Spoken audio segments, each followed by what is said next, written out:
rutin mingguan, yaitu tanya apa saja, terus Anda departemen optimasi UNER, dan juga bekerjasama dengan Kopi dan IPI Surabaya dan memberikan stok dari MQA dan Profit Dr. Sutomo. Hari ini kita akan berdiskusi mengenai topik dari program yaitu mengenai dismenorrhea. Dan telah hadir di tengah-tengah kita, yakni kedua narasumber yaitu Dr. Eti Mardian dan juga Dr. Hari Paraton, dan nanti akan dimuasaratori oleh Dr. Habib Hardianto sebagai konsultan urologi dan diskusi. Untuk singkat waktu, kami persilakan pertama kali pada Dr. Yusuf Rahmana selaku Ketua Departemen Izin untuk memberikan sambutan. Dr. Yusuf Rahmana, kami persilakan, Dok.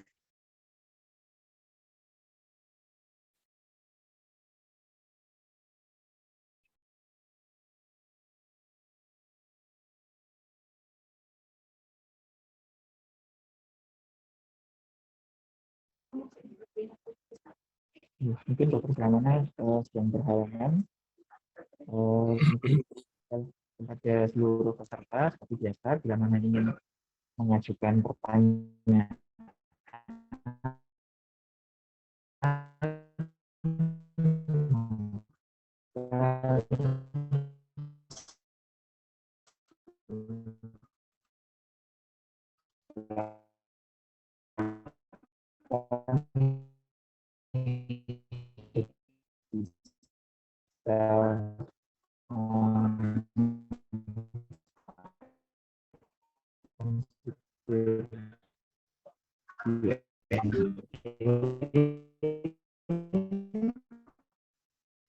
Suaranya nggak jelas ya.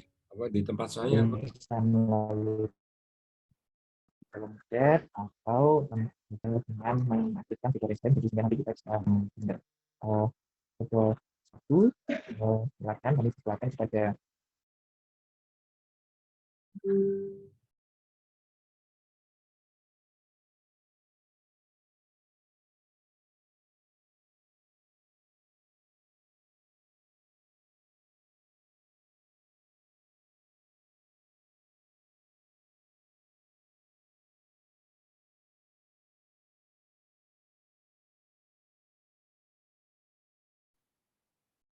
Dokter Gatot.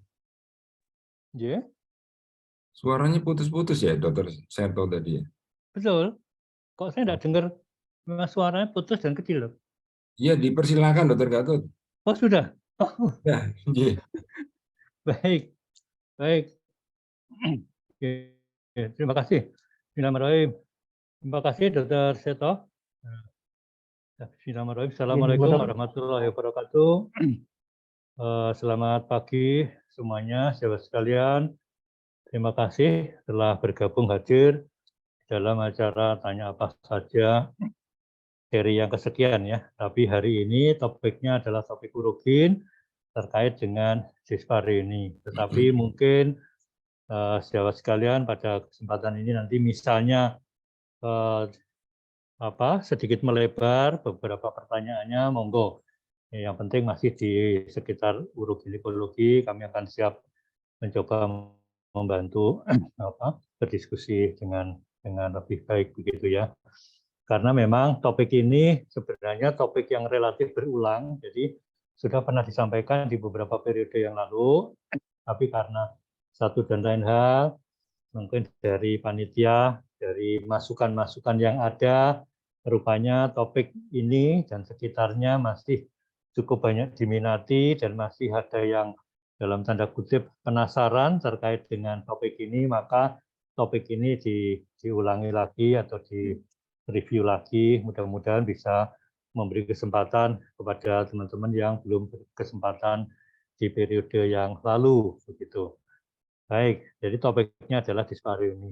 Telah hadir bersama kita narasumber Dr. Hari Paraton, spesialis obstetrik ginekologi, konsultan urologin, dan juga Dr. Eti Mardian, spesialis obstetrik ginekologi, konsultan urologin, juga sebagai narasumber. Dan kita bersyukur kedua narasumber bisa bergabung pada kesempatan ini. Mungkin sebagai awal, mungkin kami memberi kesempatan, mungkin Dr. Hari bisa memberikan sedikit highlight terkait dengan disparimi, pemicu diskusi barangkali begitu ya Dokter Hari. Mudah-mudahan agar teman-teman bisa apa namanya tune in lebih baik lagi. Kami persilakan Dokter Hari. Ya, baik. Assalamualaikum warahmatullahi wabarakatuh. Terima Waalaikumsalam. kasih Dr. Gatot, Dr. Eti yang sebagai narasumber pada pagi hari ini, Dr. Seto, juga teman-teman dari pengurus POGI cabang Surabaya. Saya izin share sedikit ya.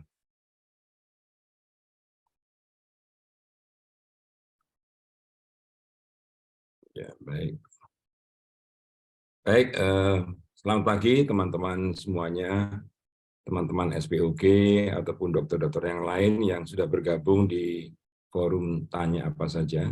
Jadi seperti Dr. Gatot sampaikan pagi ini topiknya adalah topik disparimi. Jadi kita langsung aja pada kontennya, apa sih disparimi ya.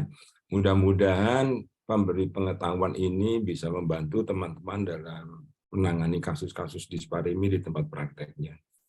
Jadi disparimia ini didefinisikan sebagai suatu kondisi nyeri, ya, nyeri pada saat awal berhubungan atau sanggama atau intercourse atau selama dan setelahnya. Jadi periodenya seperti itu. Dan ini bisa persisten secara terus-menerus atau semacam kambuh-kambuhan, hanya periodik saja, tidak semua kegiatan intercourse itu menimbulkan rasa sakit. Jadi batasan yang kalau diperluas itu sebetulnya nyerinya bisa di awal, ya. Bisa di awal, bisa di setiap penetrasi, atau nyeri saat penetrasi dengan penekanan tertentu, ya.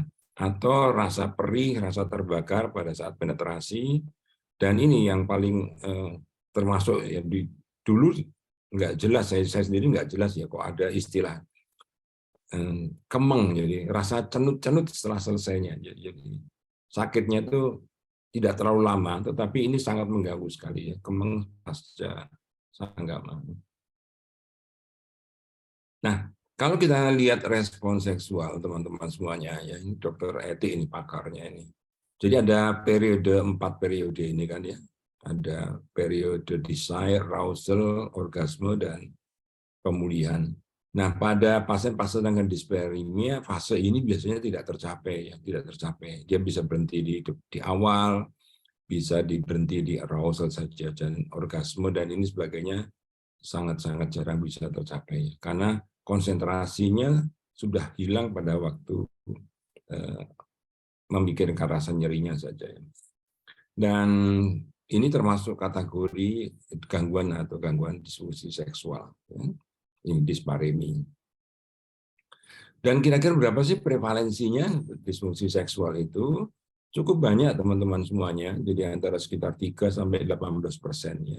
Dan ini sangat erat terkait dengan vaginismus. Bukan vagismus ya, vaginismus ini sekitar 1-6%. Ini agak beda. Kalau di sini terjadinya kontraksi yang berlebihan dari otot-otot sekitar introitus vagina, kalau yang disparimi itu keluhan nyerinya, ya. Nah, ini entry pain ini. Jadi nyeri saat awal penetrasi itu bisa disebabkan oleh hal-hal seperti ini. Ya. Jadi adanya lubrikasi yang minimal, terutama pada menopause atau menggunakan obat-obat tertentu. Bisa juga pada injuri atau trauma atau iritasi akibat adanya trauma, adanya sirkumsisi atau trauma persalinan paru. Kemudian yang ketiga adanya inflamasi atau infeksi, bisa dari kandida, herpes ataupun bakteri. Kemudian vaginismus juga ada yang memasukkan ke dalam disparimi ya. Tapi ini kita sudah akan bahas tersendiri lagi nanti di kemudian hari. Dr. Eti ini jagonya nih vaginismus ini. Kemudian kelainan bawaan ya, adanya agenesis, fase rekonstruksi.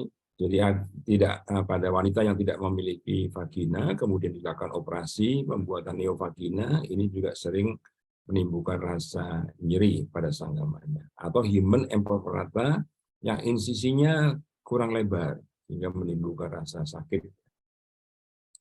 Yang deep pain ini jadi dia berada, rasa nyerinya ada di dalam, ya.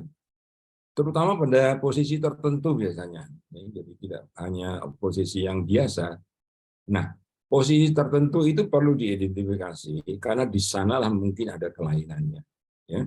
Biasanya kita temukan pada kasus endometriosis, PID, ini infeksi dari pelvic, kemudian ada prolap atau uterus yang retroversi, yang dia menekuk ke belakang. Atau adanya miom, ada sistitis, infeksi di saluran kemih, atau irritable bowel syndrome, ya, bahkan ada pelvic floor dysfunction, jadi gangguan otot-otot panggul, adenomyosis dan ovarian, kista ovari. Kemudian juga bisa adanya scar atau medical treatment, ya. Ini jadi kadang-kadang sepele saja, ya, habis appendicitis, habis hysterectomy, bahkan habis operasi steril. Seringkali kalau ada post MUW, ada keluhan di dalam, itu ada perlengketan di bekas ikatan tuba falopi-nya itu. Biasanya ada omentum, itu begitu dirilis nanti sudah biasanya sembuh. Makanya terapinya nggak usah operasi. Faktor emosi juga ada, ini pendekatannya hati-hati dan ini analisisnya harus pelan-pelan, sabar, secara mendalam. Ya, karena dia bersumber dari kecemasan, depresi. Bahkan ada yang lebih ekstrim itu fear of intimacy of relationship problem. Jadi dia takut untuk bermesra-mesraan, itu takut sekali. Nggak tahu, ini problem psikologi. Kemudian ada stres juga, kemudian ada history of sexual abuse, ya, jadi perlakuan tidak senonoh pada waktu dia masa kecil ataupun remaja. Diagnosisnya ini anamnesis, ada pemeriksaan pelvik, jadi anamnesisnya harus hati-hati, diidentifikasi karakter dari nyerinya. Kemudian pemeriksaan pelvisnya harus lengkap, ya, jadi mulai dari inspeksi, vaginal touche, inspekulo, kemudian mengidentifikasi nyerinya di posisi mana, nyeri tekan atau tidak. Dan kalau tidak jelas bisa dibantu dengan USG, kalau perlu menggunakan MRI, ya, misalkan dicurigai adanya perlengketan, adanya massa di dalam, maka kita bisa melakukan kedua approach itu, USG ataupun MRI. Nah, ini pengobatannya, jadi pengobatannya nanti kita diskusikan aja. Dokter Etik mungkin nanti akan menjelaskan lebih rinci tentang pengobatan ini. Baik, kira-kira itu yang Dokter Gatot yang bisa saya sampaikan. Saya stop share dulu. Terima kasih, Dokter Gatot. Terima kasih, Dokter Hari, atas berbagi ilmunya yang mudah-mudahan sebagai pemicu untuk diskusi lebih lanjut di sesi ini, ya. Baik, mungkin kesempatan selanjutnya saya berikan kepada Dokter Eti yang juga sebagai narasumber mungkin dapat memberikan highlight, ya, begitu ulasan awal sebagai pemicu diskusi. Mudah-mudahan bisa semakin menarik ini topik ini didiskusikan bersama. Kami persilakan, Dokter Eti. Baik, terima kasih Dr. Gatot. Saya izin untuk menambahkan beberapa insight tentang dispareni ini untuk melanjutkan seperti yang disampaikan oleh Dr. Hari Paraton tadi. Jadi matur nuwun Dr. Hari Paraton sudah menyampaikan banyak prolog penting terkait dengan disparenia yang memang prolog ini perlu kita kuasai supaya nanti kita bisa mendiagnosis dengan tepat dan bisa melakukan tata laksana dengan tepat juga. Jadi ini tadi sudah disampaikan oleh Dr. Hari Paraton, ya, tentang Master Johnson. Jadi siklus fungsi seksual menurut Master Johnson, Kaplan, dan kita bandingkan dengan Beeson. Jadi dalam sebuah fungsi seksual ini penting kita kuasai supaya kita tahu pasien ini keluhannya itu ada di titik mana. Karena tentunya tiap titik keluhan itu akan memberikan diagnosis yang berbeda dan tentu saja tata laksana yang berbeda. Tadi Dr. Hari sudah menyampaikan ada dimulai dengan desire, ya. Desire itu adalah gairah, ya. Gairah bagaimana seorang yang kita hadapi kan perempuan, ya, bagaimana seorang perempuan ketika sudah mendapatkan rangsangan baik itu secara visual maupun secara fisikal atau mungkin audiologi, ya, itu kemudian dia timbul hasrat. Cuman sebagai catatan di sini bahwa literatur itu menyebutkan bahwa bagi perempuan mungkin visual saja itu tidak cukup, tapi seringkali mereka membutuhkan rangsangan secara fisik ya untuk menimbulkan yang disebut dengan hasrat. Kemudian umumnya nanti setelah adanya hasrat, keinginan untuk melakukan hubungan seksual, itu kan kemudian akan timbul komunikasi dengan pasangan ya. Kemudian komunikasi dengan pasangan dan rangsangan-rangsangan ini nanti akan menyebabkan timbulnya arousal. Jadi kalau desire tadi itu masih minat, hasrat, keinginan begitu ya. Tapi kalau arousal ini sudah berupa respon physically. Jadi respon fisik yang dialami oleh seorang perempuan ketika dia menerima rangsangan. Kalau tadi cuma sekedar kepengen, tapi ini sudah berwujud pada kondisi fisik yang menunjukkan bahwa dia menerima rangsangan tersebut. Misalnya puting susunya tegang, ya, kemudian vaginanya mulai berlendir, kemudian vaginanya terasa bengkak, begitu ya. Yang artinya dia siap menerima untuk menerima penetrasi. Dan kondisi ini berlanjut sampai dengan play 2, untuk kemudian terjadi penetrasi dan adanya kontraksi yang involunter pada saat terjadi penetrasi tersebut, ini yang kemudian menimbulkan orgasme. Bedanya laki-laki dan perempuan, pada perempuan itu bisa timbul orgasme berkali-kali. Sedangkan pada laki-laki, pada satu sesi hubungan seksual, laki-laki hanya bisa terjadi orgasme 1 kali. Ini menurut Master Johnson, Kaplan ya. Sementara Besson menyebut ini adalah sebuah siklus yang merupakan cycle ya. Jadi berbentuk lingkaran seperti ini. Kenapa ini perlu saya tampilkan? Karena nanti kita akan tahu bahwa nyeri pada saat hubungan seksual itu sangat penting untuk diatasi. Kenapa? Karena yang disebut dengan siklus fungsi seksual itu adalah sesuatu yang sifatnya melingkar. Ya, jadi bukan terputus tidak ada hubungan, enggak, ini saling berhubungan. Kita bayangkan bahwa bagaimana seorang perempuan yang mengalami sebuah desire, sebuah arousal, kemudian dia sampai pada orgasme, kemudian dia mengalami sebuah intimacy ya, kepuasan seksual satisfaction ya, kepuasan seksual yang meskipun tidak harus orgasme, dan itu adalah sesuatu yang nyaman. Kalau seandainya sesuatu yang nyaman ini diganti dengan rasa nyeri, maka itu akan menyebabkan desire terputus. Jadi seorang perempuan kalau sudah pernah pada fase dia mengalami nyeri pada saat mau penetrasi, pada saat penetrasi atau setelah penetrasi, maka untuk memulai hubungan seksual lagi dia akan turun ya, akan menurun, yang entah itu desire-nya, entah itu arousal-nya, dan tentu saja akan mempengaruhi orgasmenya. Jadi itu bagaimana kenapa kita semuanya harus belajar supaya kita bisa melakukan tata laksana yang baik. Karena kalau pasien itu tetap dalam kondisi dispareni, itu maka akan mempengaruhi fungsi seksual dia secara umum. Ini sama ya, jadi ini menurut Besson bahwa bagaimana seksual itu yang tadinya netral ya, kemudian ada rangsangan, timbul rangsangan seksual, terjadi gairah, hasrat ya, kemudian orgasme, kepuasan fisik ya. Tapi seandainya ini berhenti di satu titik misalnya, ada rasa nyeri, maka ini tidak akan berjalan. Jadi yang namanya keintiman emosi, yang ada isinya adalah menghindar.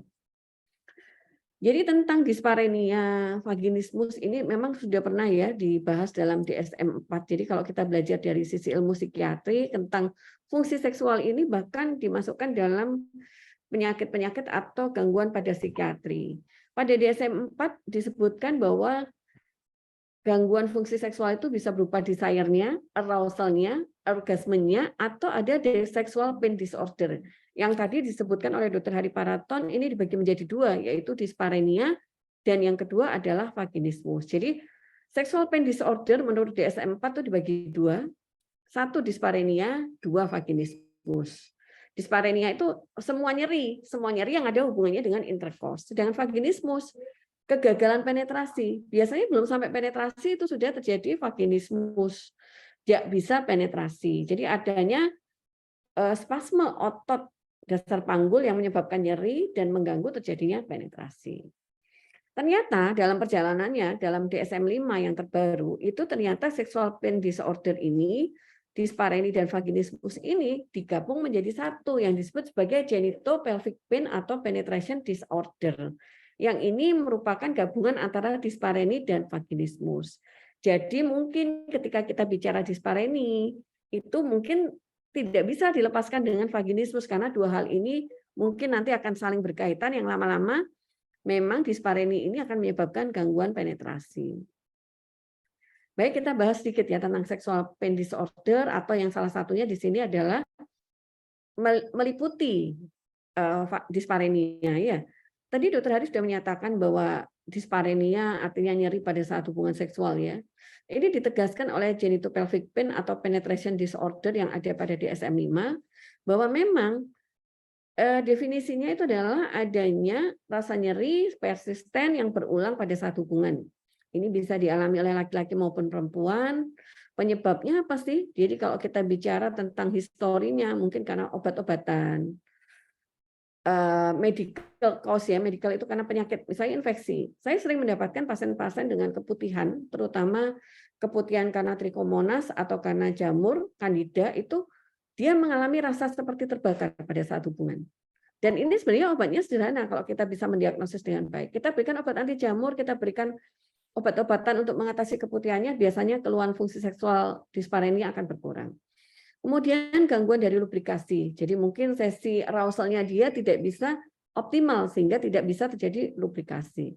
Atau problem menopause, di mana seperti kita tahu bahwa pada saat perempuan itu sudah menopause, hormon estrogennya berkurang, androgennya berkurang, gairahnya berkurang, lubrikasinya berkurang, yang pada akhirnya mungkin itu akan menyebabkan gangguan fungsi seksual, salah satunya adalah genitopelvic pain atau penetration disorder. Jadi most of women akan mengalami arousal atau orgasme dari manual atau oral stimulation yang mungkin tidak ada hubungannya dengan penetrasi. Ya, dan gangguan ini antara 10-30%.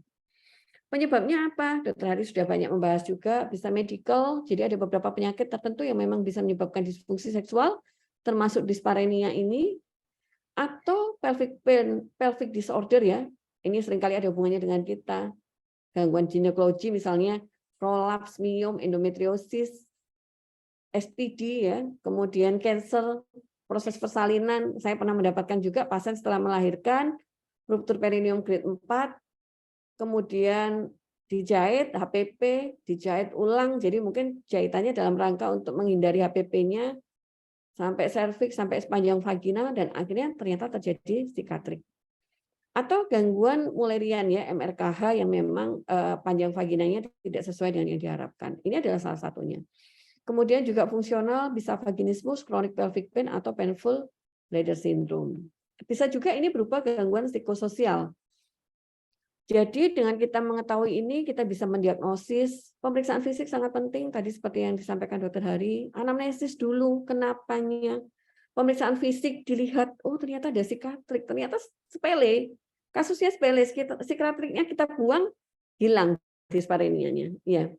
Dan ini algoritma gangguan penetrasi, jadi kita harus bisa membedakan apakah ini adanya tension ya, kekakuan dari otot dasar panggul, otot vagina, atau karena memang ada fibrosis, sikatrik pasca melahirkan, atau ada infeksi, genital atrofi atau scars.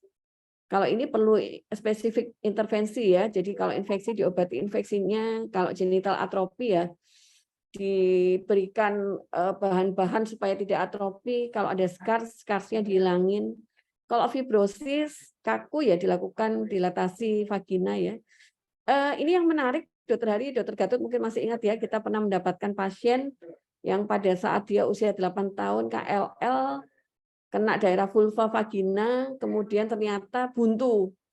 Jadi dia menikah, pacaran 8 tahun, menikah 3 tahun, tidak pernah bisa hubungan seksual. Karena ternyata hanya ada satu lubang yang hanya bisa dimasuki sonde untuk menstruasi.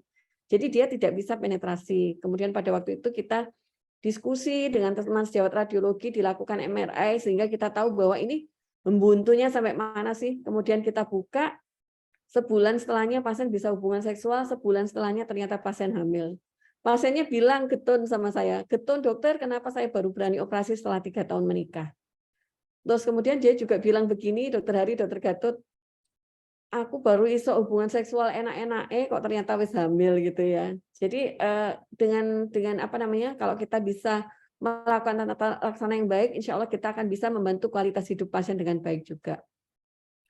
Ini yang pelvic floor muscle tension, jadi kadang-kadang karena ketakutan ya, atau pernah trauma pada masa lalu, sehingga mungkin ini bisa butuh psikoterapi, butuh vasodilator, atau butuh obat-obat lainnya, bahkan sampai terapi botox ya. Kurang lebih seperti itu, Dr. Gatot. Mudah-mudahan bisa untuk pencerahan tahap awal ya. Matur nuwun, Dr. Gatot. Saya izin stop share. Baik, terima kasih Dr. Reti yang telah berbagi ilmunya untuk kita semua. Mudah-mudahan sebagai pemicu diskusi ini. Baik, ini muncul satu pertanyaan yang saya lihat di kolom Q dan NE ya, dari Dr. Marbaniati ya, dari Dr. Marbaniati. Ini pertanyaan sederhana saja. Nah, salep apa yang bagus untuk dispareni? Nah, begitu. Barangkali mungkin maksudnya supaya nyerinya hilang barangkali ya gitu ya. Apakah ini salep ya? Mungkin Dr. Edi sekaligus bisa menyambung mungkin sebelum nanti diskusi selanjutnya akan saya lempar ke Dr. Hari. Mungkin Dr. Edi bisa membantu salep apa kira-kira yang bagus untuk dispareni. Oke, baik. Terima kasih untuk pertanyaan ini ya, Dokter Sinten ini ya tadi. Marbaniati. Ya, terima kasih banyak Dokter. Jadi seperti yang kami sampaikan tadi ya Dok ya, untuk mengetahui tata laksana atau terapi untuk dispareni ini, maka sebaiknya kita mencari dulu diagnosisnya, penyebabnya. Jadi penyebab ini bisa kita dari anamnesis, apakah pasien ini ada keputihan, kemudian dispareninya itu sebelum, pada saat, atau sesudah, mulai kapan dispareninya, termasuk riwayat apakah sudah menopause apa belum, obat-obatannya bagaimana. Jadi dengan adanya anamnesis yang baik, kita bisa menentukan ini penyebabnya apa. Karena tata laksananya nanti akan tergantung penyebabnya. Pemberian obat salep, misalnya salep estrogen ya, Ovestin atau merek lain lah ya, maaf saya menyebut merek, itu akan kita berikan kalau memang ternyata gangguannya itu misalnya adalah karena vaginal atropi, ya, karena gangguan lubrikasi. Tapi kalau misalnya itu ada sikatrik atau misalnya itu ada infeksi, keputihan jamur yang sampai merah meradang sampai di vagina, di vulva ya, itu tentu saja nggak akan bisa selesai dengan salep estrogen. Maka kita kalau menemukan kasus infeksi harus kita obati infeksinya. Seperti itu Dokter Gatot. Oke. Baik, Dokter Edi. Mungkin Dokter Hari berkenan menambahkan, misalnya apakah cocok Dok ini misalnya diberikan salep-salep yang mengandung topikal anestesi misalnya begitu untuk mengurangi nyeri, barangkali begitu.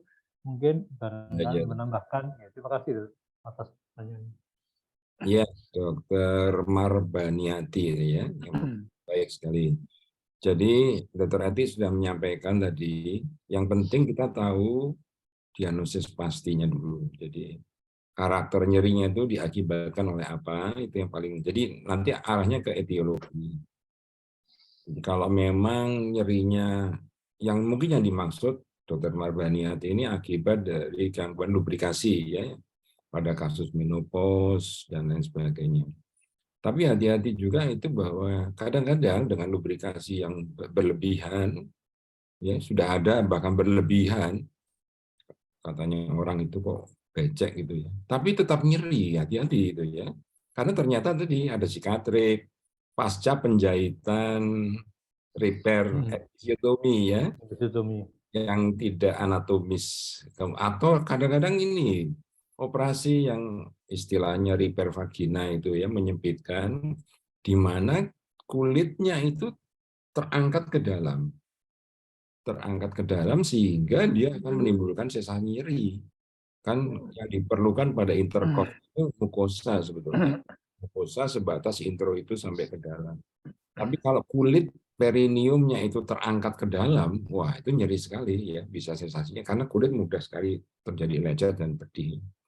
Nah, sehingga lubrikasi tidak tepat pada penggunaan kasus yang seperti itu. Jadi yang kalau nyerinya di penetrasi ya Dokter Eti ya, kalau nyerinya di dalam, kadang-kadang memang dipukul rata ini mesti kurang basah ini ya. Nah, Padahal nyerinya itu akibat dari adanya sikatrik di dalam, di rongga perut akibat pasca operasi, adanya tumor, adanya endometriosis, atau yang jenis uterus yang retrofleksi dan sebagainya. Nah, kalau memang murni karena lubrikasi saja pada menopause dan mengguna obat-obatan, kalori tertentu itu memang menimbulkan kekeringan ya. Biasanya orangnya juga minum itu juga kalau obat itu haus, ya mudah haus dan sebagainya. Nah, itu berakibat juga terjadinya kekeringan. Kalau saya sarankan bahwa yang betul-betul membutuhkan lubrikasi itu sebetulnya hanya sementara saja lubrikasi itu. Jangan dibiasakan menggunakan lubrikasi. Jadi Dokter Eti sudah sampaikan pada fase wanita itu yang ada fase awal, arousal, desire, itu sudah bisa menimbulkan aktivitas dari kelenjar-kelenjar skin, Bartholin, di sekitar introitus itu yang akan membasahi secara alamiah liang sanggama. Jadi meskipun menopause itu tidak harus menggunakan lubrikan. Jadi pada pasien dianjurkan menggunakan lubrikasi secara terbatas lah istilahnya, bukan dijadikan kebiasaan, tetapi dilatih dengan ujuk-ujuk gitu ya, berhubungan seks itu kan seperti yang kita tangkap dari Dokter Eti itu kan nggak ujuk-ujuk. Ya, ada fase sensasinya dulu, desire, arousal-nya itu untuk masuk ke desire-nya, masuk ke arousal dan sebagainya. Lihatnya perempuan ini dok. Perempuan nggak terima Dokter Eti, ya nggak terima. Jadi harus jadi kata-kata yang nyaman, situasi hati terutama yang nyaman. Rotok bengkrengan ya harus kayak isu kabeh ya. Jadi situasi hati yang nyaman, kemudian kata-kata yang enak, ya sentuhan yang bau badan yang enak termasuk juga ya. Jadi semuanya itu komposit ya. Semua itu bagian dari yang menyatu yang menyebabkan sebenarnya secara alamiah kelenjar-kelenjar yang disediakan Allah itu akan aktif kembali ya bisa. Nah, kalau terpaksa ya boleh digunakan bukan salep ya, biasanya menggunakan jelly. Jelly ini banyak sekali di pasaran, bisa diperoleh dengan harga yang tidak terlalu mahal. Dan jelly ini aman sekali. Ya, saya biasanya menggunakan jelly yang bisa ditelan misalkan ya, bisa ditelan. Jadi seperti kalau kita masang endotracheal tube dan sebagainya itu kan ada jelly-nya. Jelly itu kalau tertelan juga tidak apa-apa. Dan semua jelly rasanya itu apa ya? Jadi sudah dibuat sedemikian rupa untuk tidak berefek negatif pada tubuh manusia. Tapi sekali lagi yang dimaksud jelly itu sebagai pelumas lubrikan. Kalau untuk salep, mungkin salep ini yang sudah tadi ya, yang mengandung estrogen. Ya, dan estrogennya itu adalah estrogen yang khusus dia. Dia estrogen khusus di mana dia tidak terlalu berefek pada sistemik, tetapi absorpsinya dia estrogen yang paling lemah. Ya, sekali lagi estrogennya paling lemah, tetapi dia absorpsi di mukosa itu tinggi, sehingga menyebabkan perbaikan seluler mukosa di vagina. Ini terutama untuk yang kronis, ya, yang orang-orang dengan hipoestrogen. Jadi kalau orangnya masih menstruasi ya jangan dikasih estrogen, tidak ada gunanya nanti ya. Kita memilihkan model terapi yang lain. Bahkan kemungkinan yang disampaikan Dokter Eti tadi psikogenik. Hati-hati, wanita itu kalau nggak berkenan juga kering terus, nggak bakal bisa basah, bisa berproduksi kelenjar Bartholin dan sebagainya. Karena fasenya tidak seperti cycle tadi ya Dokter Eti. Kalau fasenya tidak seperti cycle yang digambarkan tadi ya, maka lubrikasi vagina juga tidak akan terjadi. Kira-kira itu Dokter Gatot ya. Baik. Baik. Ya, terima kasih Dokter Hari ya tambahan informasinya.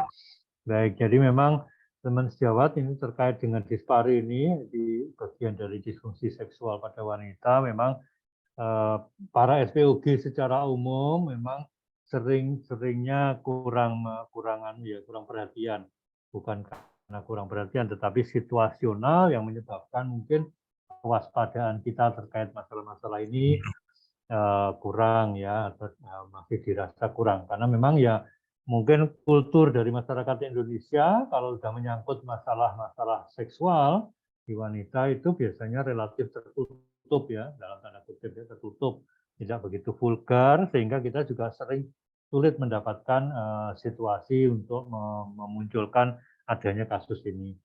Begitu juga kalau sudah muncul pun kadang-kadang empati kita juga tidak terlalu ini ya, perlu ditingkatkan juga, karena memang biasanya mohon maaf, biasanya para SPOG ini pasien ini akeh, jadi kalau ada kasus-kasus yang bersifat masalah seksual ini nggak terlalu direken itu ya, kurang direken. Nah, itu juga empati kita. Baik, mungkin ada beberapa pertanyaan yang bisa kita respon ya, dari Dr. Haria ya. Dr. Haria ini rupanya beliau juga aktif mengikuti kegiatan diskusi ini. Mohon izin bertanya, kita memang menangani pasien wanita, hanya saja saya penasaran ya, apakah dispari ini dapat terjadi pada pria? Nah, begitu. Apakah ada farmakoterapi yang spesifik untuk kasus dispari ini?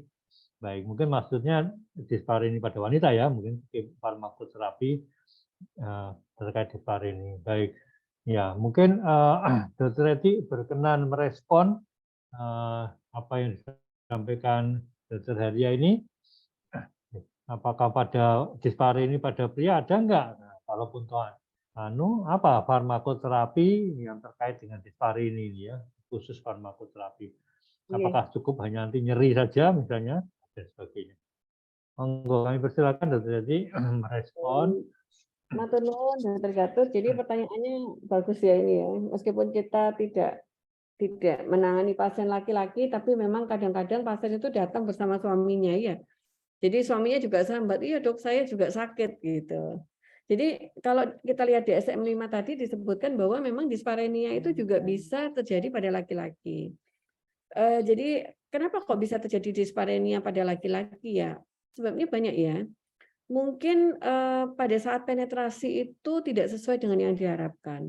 Jadi kita bayangkan penetrasi itu kita maaf ya, penisnya laki-laki itu kan masuk ke dalam liang vagina, di mana pada liang vagina itu yang normally itu diameternya sekitar 3 cm.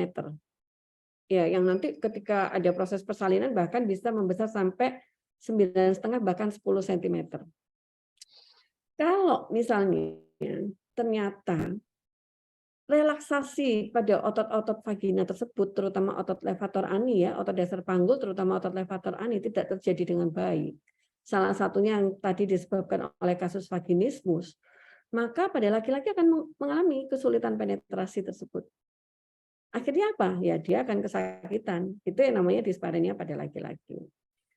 Hal lain juga bisa disebabkan misalnya lubrikasinya kurang baik. Sehingga kalau lubrikasi kurang baik, kita bayangkan bahwa seharusnya itu bisa masuk dengan mudah licin gitu ya, tapi ternyata seret gitu. Seret sama seret kalau dimasukkan kan akan terjadi kesakitan. Maaf ya bahasanya sedikit vulgar. Jadi apa farmakoterapi yang spesifik untuk kasus disparenia ini pada laki-laki? Ya kembali lagi kita harus tahu sebabnya dulu. Kita tanya dengan anamnesis yang baik ya. Pada saat masuknya itu sakitnya seperti apa? Ya kayak sulit masuknya, kayak dikempit ya, kayak nggak ada lubang ya. Itu mungkin kasusnya ada hubungannya dengan ototnya. Atau kalau misalnya masuk tapi kayak seret, ya mungkin kasusnya adalah karena kurang lubrikasi. Jadi terapinya tergantung pada sebab yang dialami oleh pada masing-masing pasangan tersebut. Begitu Dr. Gatot. Baik. Ya, terima kasih. Jadi, baik, ini ada pertanyaan lebih lanjut sebelum kita kehabisan waktu. Ini dari Dr. Reni atau Reni Widianti ya. Ini pada wanita menopause bagaimana meningkatkan sexual desire? Apakah penggunaan androgen gel atau estrogen gel dapat memperbaiki sexual desire?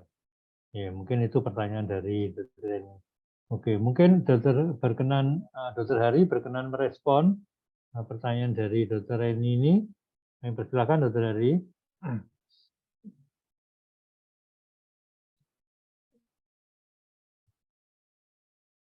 Masih mute, Dr. Reni. Ya, iya.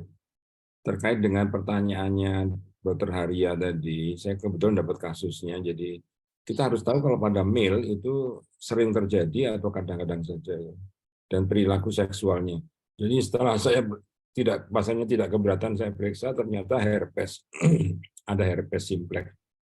Jadi herpes simplex itu rasanya seperti terbakar dan nyeri sekali.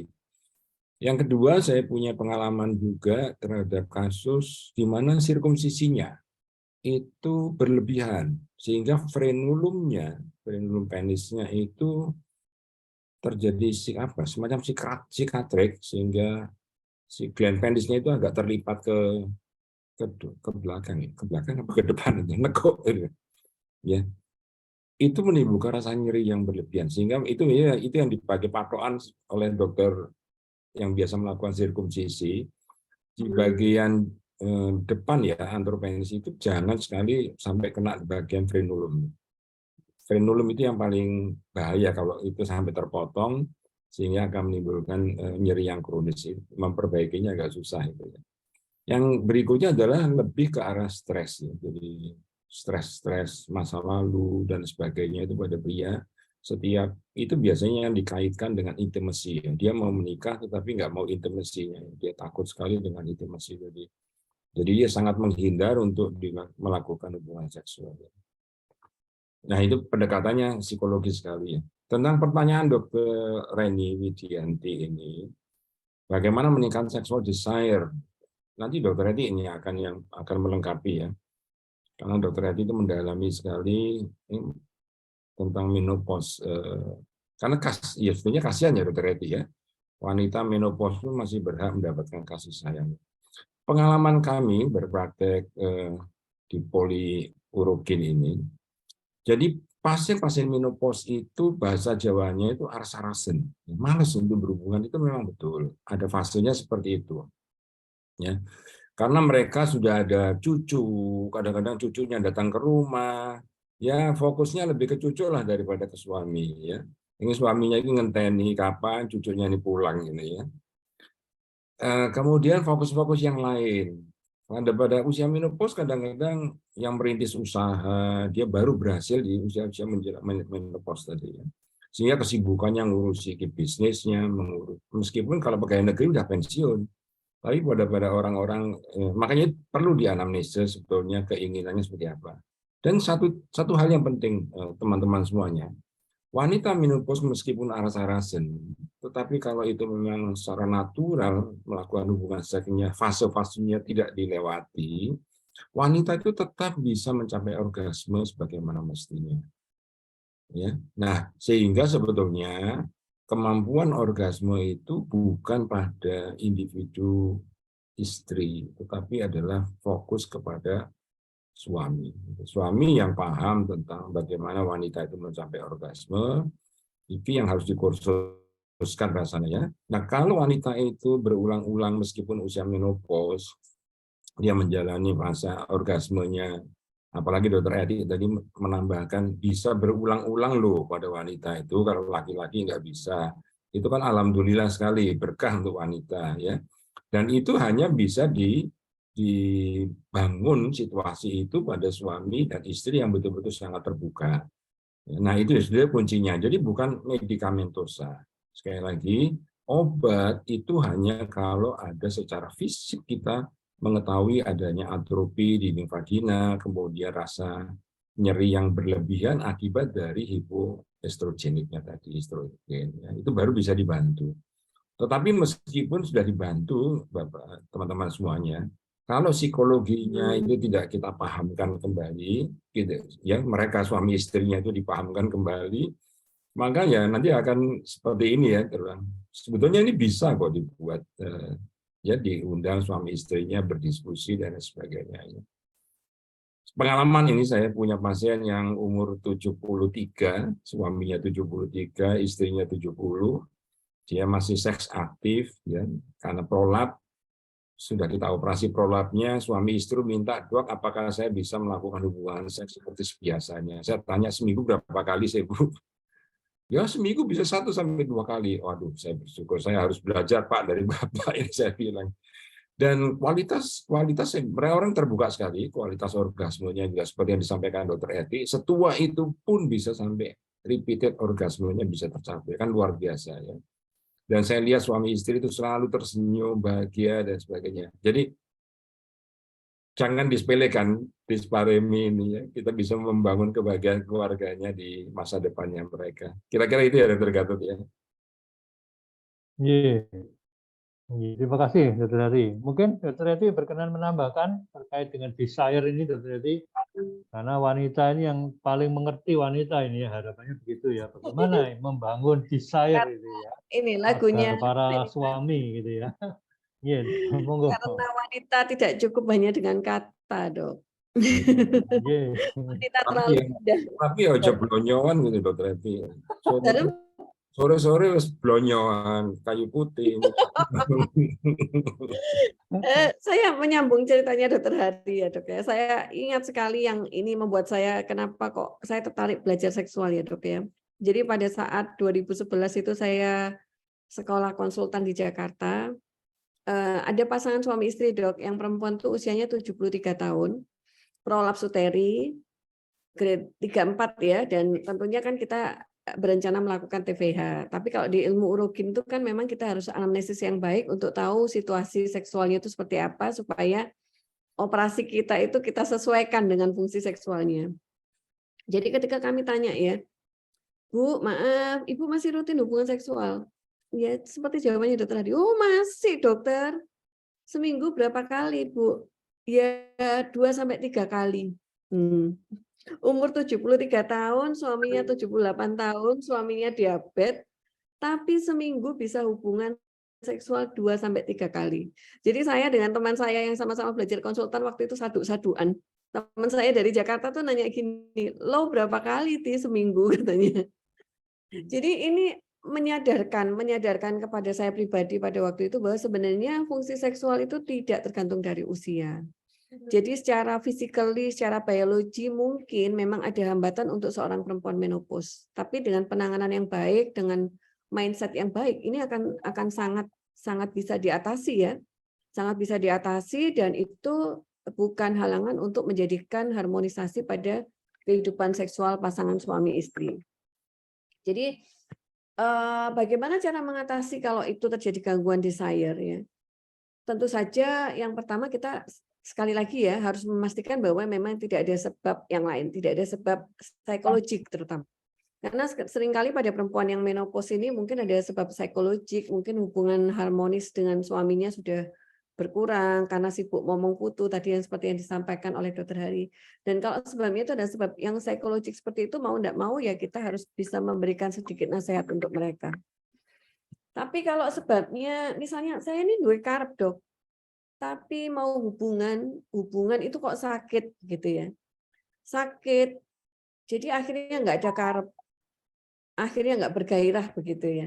Jadi dari literatur itu disebutkan memang faktor-faktor yang menyebabkan terjadinya gairah atau desire pada perempuan itu sebenarnya kalau secara hormonal itu ada beberapa hormon ya, mulai dari androgen, kemudian estrogen ya. Jadi kalau kita bicara tentang obat-obatan, maka obat-obatannya itu kurang lebih ya seputar itu yang bisa digunakan ya. Kita tahu mungkin salah satunya itu adalah mungkin yang menyebabkan turunnya gairah pada perempuan menopause itu ya faktor estrogen ya. Salah satu alternatifnya barangkali bisa diberikan terapi sulih hormon. Tapi ya saya seringkali tanya pada pasien, apakah itu worth it gitu loh? Worth it memberikan obat-obat medikamentosa yang seperti kita tahu bahwa mungkin ada side effect untuk masalah meningkatkan gairah yang sebenarnya ibu sendiri mungkin bisa melakukan peningkatan dengan cara memicu psikologisnya ibu. Jadi pasien kalau sudah seperti itu biasanya dia akan oh gitu ya dok ya. Saya kemudian seringkali cerita pada mereka bahwa sebenarnya faktor usia itu bukan halangan ya. Beberapa contoh kemudian saya kemukakan. Jadi kita bisa memberikan obat-obatan, tapi sekali lagi bahwa itu harus kita berikan edukasi yang baik kepada pasien, karena obat itu mungkin sebenarnya bukan satu-satunya jalan keluar untuk meningkatkan desire pada pasien usia menopause.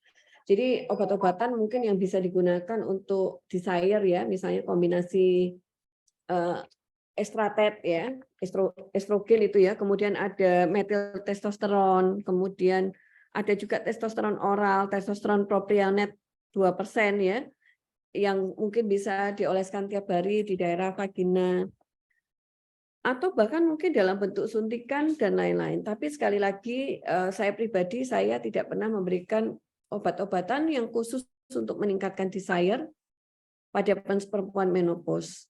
Tapi sebenarnya ada satu ya yang saya kemarin coba baca literaturnya, ada bahan alami itu yang ternyata bisa digunakan untuk meningkatkan desire ini. Nama patennya mungkin, maaf ya saya sedikit sebut merek ya, namanya Biosan. Itu memang ada beberapa penelitian yang bisa meningkatkan gairah seksual, terutama bisa kita gunakan untuk perempuan usia menopause. Tapi kita sebagai dokter mungkin kita bisa memberikan ini ya, obat edukasi dulu, supaya pasien secara psikologik juga bisa meningkatkan desire-nya sendiri. Begitu, Dr. Gatot. Baik, berarti ya mungkin memang kita sebisa mungkin mengoptimalkan non farmakoterapi dulu. Apabila itu sudah optimal, baru kita memerlukan, baru mungkin ditambahi. Kira-kira begitu ya prinsip yang ingin disampaikan oleh Dr. Eti. Jadi usahakan dulu hal-hal yang non farmakoterapi, maksudnya yang tanpa obat-obatan dulu. Apakah itu bermain di ranah psikologi, bermain di ranah perbaikan lingkungan, situasional, begitu. Apabila itu sudah tercapai dan itu bisa optimal, maka mungkin tidak perlu obat-obatan yang harus disertakan. Tapi kalaupun terpaksa, mungkin obat-obatan bersifat menunjang, barangkali begitu. Nah ini terkait dengan tadi ya, sebenarnya apa sih sebenarnya penyebab yang terbanyak kalau kita di Indonesia ini, mungkin yang pengalaman Dr. Heri praktek lebih lama, barangkali mungkin ada pengalaman-pengalaman penyebab tersering dari kondisi dispare ini di Indonesia khususnya, sehingga ini sebagai dasar epidemiologi kita, kalaupun toh ngawur, nembak, orangnya ragu-ragu dan sebagainya, kita bisa memperkirakan, oh ini ada dispare ini karena penyebab yang terbanyak di Indonesia biasanya. Karena masyarakatnya ini cenderung tertutup, jarang sekali. Nah, dengan harapan kalau kita tahu penyebab, apalagi penyebab tersering, mungkin pendekatan kita menjadi lebih baik.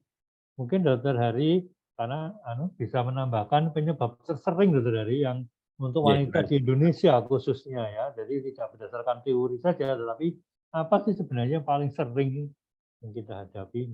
Monggo Dr. Hari. Ya, Dr. Gatot, ya. Pertanyaannya Dr. Gatot memang menggelitik kita untuk meneliti ini ya. Saya juga baru sadar bahwa selama ini kita tidak punya angkanya. Angka tentang rincian dari dispare ini. Hanya saja kalau, mohon maaf ini dari praktek ya, jadi ya evidence base-nya 4 nih ya. Kecil sekali kemaknaannya. Tetapi dari pengalaman praktek yang bertahun-tahun itu, ada 2, Dr. Gatot. Yang pertama itu adalah yang saya temukan lazy herpes simplex.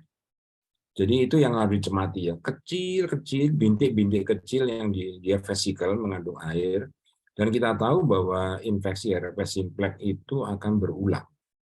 Pada kondisinya dia drop, dia akan berulang. Dan ini menular sekali antara suami dan istri. Jadi ini pingpong. Apakah bisa disembuhkan? Teorinya sih katanya bisa, tetapi sangat jarang sekali bisa sembuh total. Sehingga dia akan selalu kambuh-kambuhan. Nah, pada saat lesi itu muncul, pasti yang dirasakan adalah perih dan panas saat penetrasi. Dan ini yang harus dihindari ya. Kemudian ya saya biasanya memberikan obat-obat antiviral aja ya, golongannya aciclovir dan lain sebagainya. Kemudian untuk menghindar pada saat dia tidak, pada saat sakit ya untuk berhubungan. Dan pesan saya juga kalau dia masih masa reproduksi, nanti pada waktu kehamilan akan dilakukan treatment tersendiri ya pada pasien-pasien dengan herpes simplex ini. Dan herpes ini kan bisa sampai ke serviks juga ya, dia bisa di introitus. Memang dia paling sering ada di lubang-lubang alam, bahasa awamnya gitu ya, di rongga mulut, di hidung, di vagina, di telinga maupun di mata. Ya. Yang kedua ini yang psikogenik tadi, pengaruh psikologisnya itu yang paling nampak ya. Jadi pada karakter-karakter tertentu, pada suami-suami yang terlalu egois dalam hal hubungan seks, maka satu-satunya cara untuk menolak hubungan seks ya dengan menyampaikan keluhan nyeri ya dispareunia dan itu akan termanifestasi memang nyeri sekali ya. Biasanya kasnya itu kalau diperiksa disentuh saja dia sudah merasa nyeri. Mirip sekali dengan vaginismus. Kalau vaginismus itu disertai dengan cengkeraman otot-otot di sekitar introitus, spastik. Kalau pasien-pasien dengan disparemi itu, saya periksa menggunakan spekulum, ya gak apa-apa itu melebu ya, belum spekulumnya diajak ngobrol ya dia tidak merasa kesakitan. Tapi ketika yang menyentuh itu suaminya, dia akan merasakan kesakitan. Nah ini yang harus digali dan ini adalah merupakan masalah psikologis. Jadi pemahaman, makanya itu sebetulnya ada forum ini ya, bagaimana membuat keluarga bahagia berbasis seksual interrelationship ini ya. Karena ini bisa mencakup masalah jangka panjang kehidupan keluarga itu sendiri. Ya, kemudian masalah psikologis yang kedua itu adalah pengalaman masa lampaunya. Itu yang seringkali menimbulkan dampak bawaan yang tidak kunjung padam sebelum itu dirilis ya. Teman-teman psikolog, psikiater yang bisa menyelesaikan ini. Mungkin Dr. Edi punya pengalaman bisa menyembuhkan, yaitu alhamdulillah. Dan yang kasus yang jarang itu ternyata saya punya itu satu keluarga, Dr. Gatut. Saya tanya kakak adiknya satu keluarga dan ibunya itu mengalami hal yang sama. Jadi ini saya nggak tahu ini. Dia apakah genetik apa enggak, dan dia hanya punya anak satu saja, enggak mau punya anak lebih dari itu, dan sepanjang masa dia tidak melakukan intercourse lagi. Cuman ya herannya kok nggak bercerai ya. Itu yang saya kadang-kadang masih, kenapa ya ada hal-hal seperti itu ya. Dan itu sama ya, kakaknya ada masih saya masih ingat betul kakak adiknya dan ibunya pun mengalami yang sama sampai saya panggil ke tempat praktek, nggak bayar, hanya saya suruh datang, kita ngobrol-ngobrol saja, jangan ditarik bayaran, hanya ingin menguak saja kenapa kok problemnya ini sama. Dan akhirnya si istri itu, ibu tadi merasa, aku nggak butuh kok dokter, saya nggak butuh hal-hal seperti itu kok di dalam kehidupan saya. Ini yang harus kita cermati ya. Nanti kapan-kapan kita ngajak di forum-forum ini ngajak psikiater atau psikolog untuk kita diskusikan sama-sama. Jangan-jangan ini kasus kayak gunung es. Sebetulnya banyak ya, tapi kita tidak tahu. Kita harus menyelam lebih dalam lagi. Gitu Dr. Gatut ya. Iya, baik. Terima kasih dokter atas pengalamannya yang dibagikan ke kita semua. Mungkin karena waktu terbatas, mungkin dokter Edi bisa nggak sekilas mungkin ya. Nah, jadi pencegahannya dokter Edi ini supaya nggak ke depan, supaya kita jangan tahu-tahu dispare ini baru kita terapi angel gitu ya. Jadi lebih pencegahannya bagaimana ini dokter Edi? Mungkin teman-teman bisa jauh hari mensounding orang situasi supaya kalau kemudian hari nggak sampai jadi dispare ini barangkali gitu ya, cenderung tidak hanya terapi tapi mungkin prevensinya bagaimana? Mungkin sekilas saja dokter, karena mungkin waktunya sangat terbatas. Terima kasih. Terima kasih banyak Dr. Gatut. Jadi mungkin kalau pencegahan ini kan variatif sekali ya. Tapi kalau kita sebagai seorang dokter obgyn, mungkin kasus yang sering kali kami dapatkan itu kadang-kadang itu disparenia pasca tindakan ginekologi ya Dr. Gatut ya. Jadi yang terakhir ini saya mendapatkan pasien dengan pasca TAH-BSO, kemudian datang dengan sudah depresi gitu ya.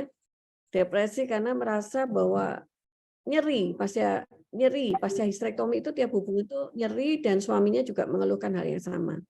Jadi kalau dari sisi kita sebagai dokter obgyn maka hal-hal yang terkait ini mungkin kita bisa melakukan pencegahan ya, dalam arti mungkin sebenarnya yang dikeluhkan pasien itu sifatnya subjektif. karena ketika kita evaluasi itu bagus semuanya. Jadi mungkin kita harus memberikan penjelasan bahwa operasinya itu tidak akan menyebabkan gangguan fungsi seksual. Karena salah satu yang menyebabkan pasien itu mungkin takut operasi miom, kista, angkat rahim ya, itu adalah karena nanti mempengaruhi fungsi seksual saya enggak, dan takut ditinggalkan suaminya. Jadi mungkin kalau kita dari sisi dokter obgyn satu itu ya, melakukan edukasi yang baik pada saat kita akan melakukan tindakan yang itu berpotensi akan mengganggu fungsi seksual. Kemudian yang kedua, jangan lupa karena kita sehari-hari itu bertemu dengan pasien persalinan ya. Jadi persalinan pervaginam, maka kita harus menguasai betul anatomi, teknik penjahitan sehingga nanti hasil repair yang kita lakukan itu baik dan tidak menimbulkan gangguan disparenia pada masa akan datang ketika pasien itu sudah selesai menjalani proses persalinannya.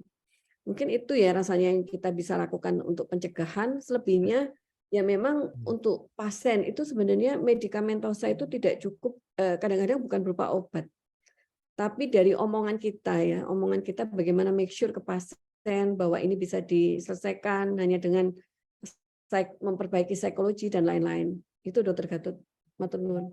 Baik. Terima kasih. Ini waktunya sudah saya lihat lebih 6 menit barangkali dari yang seharusnya. Ya, mungkin kalau Dr. Hari Paratan mau memberikan tambahan sebagai penutup. Baik, Dr. Gatot, teman-teman semua, Dr. Eti, teman-teman semuanya. Jadi kita sudah dapat insight banyak dari Dr. Eti tadi dan Dr. Gatot bahwa masalah disparemi, vaginismus atau latar belakang masalah kehidupan seksual ini rupanya seperti gunung es yang dia muncul di permukaan hanya sedikit dan kita masih harus menggali ke dalam karena faktor yang sifatnya tradisional. Tadi disampaikan Dr. Gatot ya. Masyarakat Indonesia kurang terbuka, masih menyimpan hal-hal yang sifatnya kehidupan yang sangat privacy, itu tidak bisa diungkapkan demikian saja. Tetapi kita selaku sebagai tenaga medis rasanya perlu menyelesaikan masalah ini dan kita akan kembangkan forum ini, Dr. Eti, Dr. Gatot ya, kalau disetujui dengan melibatkan psikolog, psikiater dan teman-teman sosiolog mungkin ya, kemasyarakatan dan sebagainya. Kita membuat suatu acara yang lebih dinamis lagi. Andrologi juga, Dok. Andrologi, baik, setuju banget ya. Saya pernah mungkin menambahkan ya. Monggo Dokter Hari dulu. Monggo. Dokter Hari dulu sambil melanjutkan. Kita sudah ya itu ya. Iya, terima kasih. Monggo Dokter Eti sebagai penutup. Saya menambahkan satu kasus. Jadi pasien itu tempat kami belajar ya Dok ya. Saya sebagai seorang dokter obgyn itu sebenarnya juga belajar bagaimana menjadi istri yang baik buat suami saya. Jadi gini. Resep ini. Iya betul. Ini. Izin gitu loh. Kadang-kadang aku izin pasienku kok iso ngene aku raiso gitu ya. Jadi pasien saya ini tidak bisa melakukan hubungan penetrasi sejak menikah kurang lebih mungkin 8 tahun ya Dok ya. Ini yang 8 tahun apa yang 3 tahun? 3 tahun. Jadi vaginismus 3 tahun tidak bisa berhubungan, datang nangis-nangis ya yang perempuan, yang laki juga berapa. Padahal saya periksa itu ternyata insya Allah 1 jari saya itu bisa masuk dan elastis begitu. Saya yakin dengan pakaian dilator dia bisa penetrasi. Saya bilang, Mbak ini insya Allah pakai dilatasi mandiri, beli dilator, insya Allah bisa ini penetrasi. Tambah nangis dia. Akhirnya dia cerita suaminya juga berapa. Rasanya nggak akan berhasil dokter. Loh kenapa? Ya karena ini sudah berlama-lama akhirnya suami saya itu nggak bisa ereksi sempurna. Jadi karena vaginismus ya nggak bisa hubungan, nggak bisa penetrasi, suaminya lama-lama itu mungkin juga terpengaruh secara psikologi sampai akhirnya itu ejakulasi dini nggak bisa penetrasi maksimal dokter tidak bisa ereksi maksimal dokter Hari. Jadi ada mungkin ejakulasi dini ya. Berdiri sebentar mau masuk gitu sudah lemes. Jadi si perempuan ini pesimis, meskipun saya nanti bisa pakai dilator terbesar, saya kayaknya nggak akan pernah bisa penetrasi karena suami saya juga terganggu. Akhirnya saya berkolaborasi dengan andrologi, saya kirim pasien ini ke andrologi. Masya Allah, bulan depannya itu saya dapat kabar, dokter terima kasih, alhamdulillah. Tadi malam saya pertama kalinya bisa penetrasi dengan suami saya. Saya itu ikut drepes ya. Loh kok bisa? Iya, saya ikut sarannya Dokter Eti, saya ke andrologi, dikasih obat. akhirnya bisa dok. Bulan depannya lagi hamil dokter Hari. Sekarang 5 bulan. Aduh, rasanya itu ya dengan apa ya? Dengan ilmu kita sama-sama belajar, paling enggak satu rumah tangga berhasil kita selamatkan begitu ya dokter Hari ya. Itu Dan mungkin untuk bentuk empati kita terhadap masalah ini. Bagus dalam sekali. Empati kita terhadap kasus-kasus seperti ini. dan tidak bisa cepet-cepetan kalau ngerjakan pasien ini, harus dengerin. Ya, Ya, ya. ya. Datang Dan itu- lagi kapan lagi gitu ya. Dan itu sulitnya kita kadang-kadang secara umum ya sebagai SPOG itu kalau pasiennya udah kasusnya sulit-sulit itu hal-hal yang seperti ini menjadi ternomor duakan begitu ya, barangkali begitu salah satu kondisi yang ada di kita. Baik, ini karena waktunya sudah sangat terbatas. Oke, terima kasih banyak kepada Dr. Hari dan Dr. Eti yang telah berbagi dan terima kasih banyak atas perhatian jawab semuanya yang telah bergabung dalam diskusi ini. Mudah-mudahan diskusi ini bermanfaat buat kita semua dan menjadi berkah buat kita semua. Mohon maaf kalau ada salah dan kurang yang telah kami sajikan dan saya kembali ke Dr. Seto ya sebagai panitia. Terima kasih, saya akhiri sebagai moderator. Assalamualaikum warahmatullahi wabarakatuh. Waalaikumsalam. Terima kasih dok. Sepertinya sinyal saya jelek ini. Mohon maaf saya untuk video jadi sinyal saya perlu sekali. Terima kasih sekali lagi pada Dokter Satut, pada Dokter Hari Paraton, juga Dokter Eti Mardian, dan luar biasa diskusinya. Pesertanya juga rekor tadi 200 ribuan, jadi alhamdulillah semua sudah terjawab. Nah, kita ketemu lagi pada tanya apa saja minggu depan setiap hari Rabu pukul 10 sampai pukul 11. Bulan depan dispareni lagi aja dok. Boleh, dikasih asisi aja.